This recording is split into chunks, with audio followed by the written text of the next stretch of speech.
జై శ్రీరామ్. 2025 ఢిల్లీ ఎలక్షన్స్లో బీజేపీ గెలుస్తుందని చెప్పడం జరిగింది. అది ఫిబ్రవరి 8వ తారీఖున ప్రూవ్ అయింది.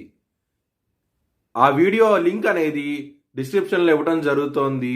అది నిజమా కాదా అనుకుంటే కనుక మీరు ఆ వీడియో లింక్ ఓపెన్ చేసి చూడండి. 2022 నుంచి 2025 ఫిబ్రవరి వరకు మొత్తం 16 ప్రొడిక్షన్స్ అనేవి ప్రూవన్ అయ్యాయి. దానికి సంబంధించిన వీడియో లింక్స్ అనేవి కింద డిస్క్రిప్షన్లో ఇవ్వడం జరుగుతోంది. మీనరాశికి అధిపతి గురు. మీనరాశిలో పూర్వాభాద్రం 4వ పాదం, రేవతి 4 పాదాలు, ఉత్తరాభాద్రం 4 పాదాలు ఉంటాయి. ఈ నక్షత్రం వాళ్ళందరికీ నేను చెప్పే వార ఫలితాలు వర్తిస్తాయి. ఈ వారంలో 2వ స్థానంలో బుధుడు, సూర్యుడు మే 14వ తారీఖు వరకు ఉంటారు. అలాగే కుటుంబ పరంగా మంచి డెవలప్మెంట్స్ అంటూ ఉంటాయి. మే 14వ తారీఖు నుంచి ఎప్పుడైతే సూర్యుడు వృషభ రాశికి వెళ్తారో మీకు శత్రువుల నుంచి విజయం సాధిస్తారు.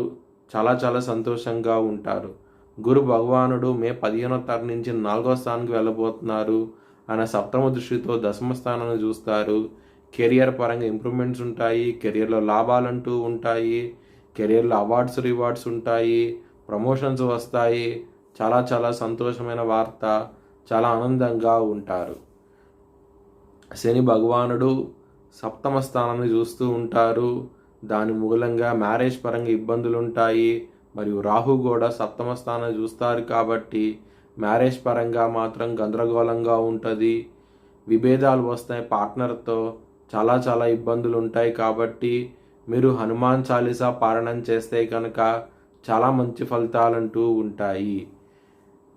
బిజినెస్ పరంగా పెట్టుబడిని తగ్గించి పెట్టుకోండి. ఇబ్బందులు ఉంటాయి. చాలా చాలా జాగ్రత్తగా ఉండండి. బిజినెస్లో మాత్రం పార్ట్నర్తో గొడవలు వస్తాయి. బిజినెస్ పార్ట్నర్తో మీరు కొంచెం జాగ్రత్తగా ఉండండి. బిజినెస్ పార్ట్నర్ మోసం చేసే అవకాశాలు ఎక్కువగా ఉన్నాయి. కుటుంబాధిపతి అయిన కుజుడు కర్కాట రాశిలో నీచబడ్డాడు.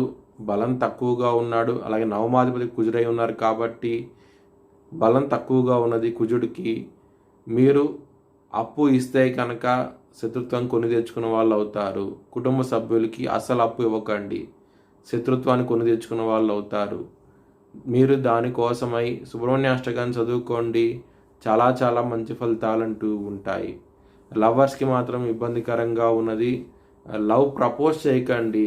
గొడవలు అయ్యే అవకాశాలు ఎక్కువగా ఉన్నాయి. రిజెక్ట్ చేసే అవకాశాలు ఎక్కువగా ఉన్నాయి. ఈగో ఫీలింగ్స్ ఎక్కువ అవుతాయి. లవర్స్కి మాత్రం జాగ్రత్తగా ఉండండి. ఈ వారం అనేది మాత్రం మీ భవిష్యత్ వివరాల కోసమై హెచ్ఎల్ఎన్ జ్యోతిష్యాలయాన్ని సంప్రదించండి.